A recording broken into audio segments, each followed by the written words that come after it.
Hey, I'm Hans and welcome to Tech Edge. When it comes to storing data on your computer, you have quite a few options. One key decision you'll have to make is whether you want to use traditional hard disk drives, also called HDDs, or solid-state drives, known as SSDs. But what's the difference? How do you know what's the best for your particular build? Well, let's dive into it.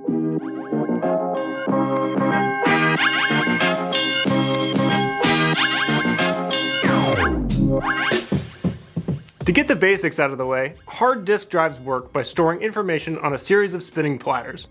Information is read by a head, similar to the way a vinyl record player produces sound. It's a mechanical process that happens really fast, but is still limited by the physics of the HDD head moving from place to place on the platters. Solid-state drives, on the other hand, store information on flash memory, where it can be accessed by the memory controller in a purely digital exchange. As such, the term solid-state refers to the fact that SSDs have no moving parts, and it also means that they're capable of accessing information faster than HDDs. So, given those key differences, if your PC is installed in an environment that's subject to vibration or movement, an SSD is likely going to be the best choice. Tests have shown that an SSD can handle as much as 25 times more shock and vibration than an HDD without resulting in damage or data loss. Returning to the record player analogy, you can imagine how terrible your listening experience would be if you tried to play a record in a car driving down a bumpy road. When it comes to writing data to a spinning HDD, imagine each of those skips representing potential data loss or damage to the disk itself. Another disadvantage of HDDs is speed, and that's related to the mechanical design we were talking about earlier. It takes time for the section of data you want on the spinning platter to line up with the read head. That delay is called access latency, and it can have a pretty significant impact on performance, especially on smaller read requests that aren't sequential.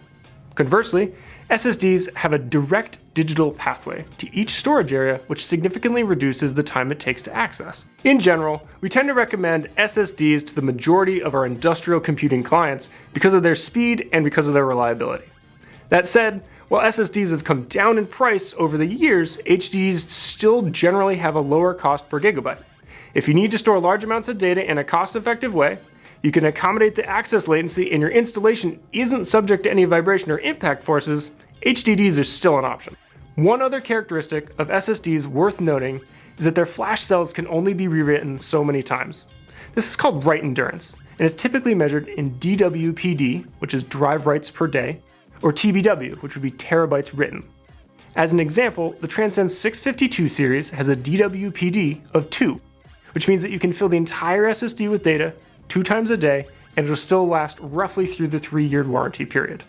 As such, applications with heavy repeated sequential disk writes, like surveillance or image acquisition, might be better served using HDDs to optimize the longevity of the drives. The way you deliver power to your computer is also key for storage. Both HDDs and SSDs can be damaged due to unexpected power loss, and going long periods without powering an SSD can result in data loss over time. How impactful that'll be on your application will depend on the way you use your data, which is why we always recommend working with one of our solutions architects when configuring an industrial computing solution. So there you have it. In defining the advantages and disadvantages of SSDs and HDDs, we hope we did you a solid. If you still have questions though, please leave them in the comments, and if you enjoyed the video, we'd appreciate if you gave it a like and considered subscribing. Thanks for watching, and we'll see you next time on Tech Edge.